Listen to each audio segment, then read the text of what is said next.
This housing estate in Rainham, which cost £31 million of public money, was initially hailed a beacon for new developments. But since 2014, when it was finished, problems with the build and maintenance of the Orchard Village estate have become so bad that there are calls for the whole thing to be flattened.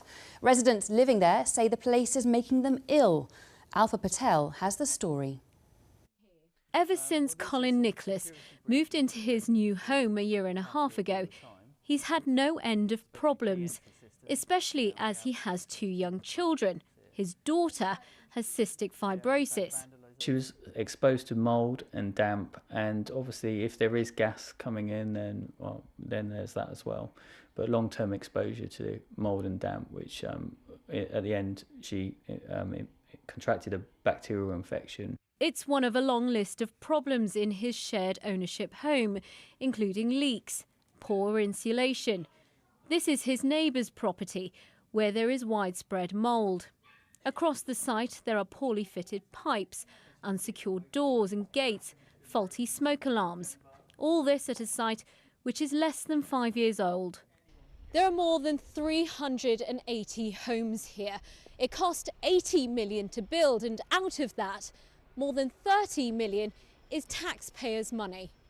Colin and other residents blame Clarion Housing Group, who are now responsible for the site, but only since last November, when they merged with Circle Housing, who originally owned the estate. But Clarion Housing blame the builders.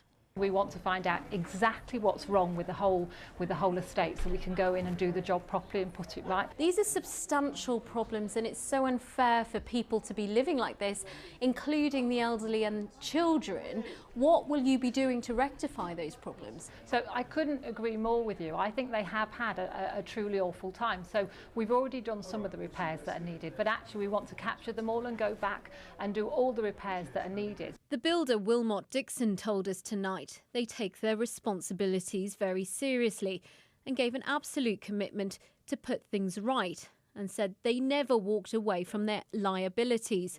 But they went on to say before they could complete the repairs, the Housing Association took over responsibility for the work. Colin says, unlike other residents, he does not want to see the development torn down and rebuilt, but he does want a decent home to raise his family as soon as possible. Alpha Patel, BBC London News. Well, in the last few minutes, we've had a response from Havering Council about this story.